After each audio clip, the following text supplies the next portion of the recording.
একসময় একটি গ্রামে একজন খুব অলস লোক ছিল। সে কোনো পরিশ্রম না করেই খাবার জোগাড় করার চেষ্টা করতে থাকে। একদিন সকালে গ্রামাঞ্চলে ঘুরতে ঘুরতে সে কিছু আপেল চুরি করার সিদ্ধান্ত নেয়। সে একটি আপেল বাছাই করার চেষ্টা করল। একজন কৃষক তাকে দেখে তার দিকে আসতে লাগল। অলস লোকটি ভয় পেয়ে গেল এবং লুকানোর জন্য কাছের জঙ্গলে দৌড়ে গেল। বনের মধ্য দিয়ে হাঁটার সময় সে একটি নেকড়ে দেখতে পেল, যার দুটি পা ছিল। লোকটি ভাবল কিভাবে সেই নেকড়েটি মাত্র দুটি পা নিয়ে বেঁচে আছে। নেকড়ে দৌড়াতে পারে না বা খেতেও পারে না।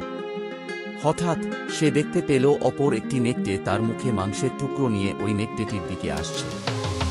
অলস লোকটি নিজেকে বাঁচাতে দূরের ঝোপ থেকে দেখছিল। লোকটির চোখ ডালপালার দিকে ছিল, কারণ সে দেখল অন্য নেকড়েটি মাংসের টুকরোটি ওই অসহায় নেকড়ের খাওয়ার জন্য রেখে দিয়েছে। অলস লোকটি ঈশ্বরের খেলা দেখে খুশি হল। তিনি ভাবতে শুরু করেন যে ঈশ্বর সর্বদা তার সৃষ্টির যত্ন নেওয়ার জন্য একটি পরিকল্পনা সেট করেছেন। তারপর তিনি বিশ্বাস করলেন যে ঈশ্বরেরও তার জন্য কিছু পরিকল্পনা করা আছে।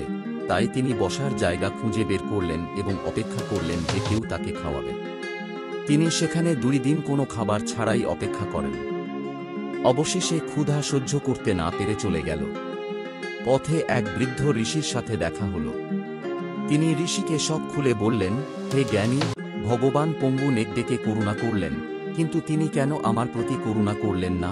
বৃদ্ধ ঋষি উত্তর দিলেন, এটা সত্য যে ঈশ্বরের প্রত্যেকের জন্য একটি পরিকল্পনা আছে। আপনি অবশ্যই তার পরিকল্পনার একটি অংশ। কিন্তু ছেলে, তুমি তার চিহ্নগুলো নিজের মতো করে নিয়েছ। তিনি চাননি যে আপনি অসহায় নেকড়ের মতো হন, তিনি আপনাকে সুস্থ নেকড়ের মতো করতে চেয়েছিলেন। জীবনে কখনো কখনো আমরা আমাদের জন্য ঈশ্বরের চিহ্নগুলিকে ভুলভাবে পড়তে পারি এবং সেগুলিকে ভুল পথে নিতে পারি। তবে হতাশ হবেন না। এখন পর্যন্ত আপনার জীবন সম্পর্কে চিন্তা করুন এবং ভাবুন যে ঈশ্বরের লক্ষণগুলি আপনি সম্ভবত আপনার জীবনে ভুল পড়েছেন। আমি আশা করি এই গল্পটি আপনি জীবনে যে সুখী এবং আরও সফল পথটি নিতে পারেন তার উপর আলোকপাত করতে পারে।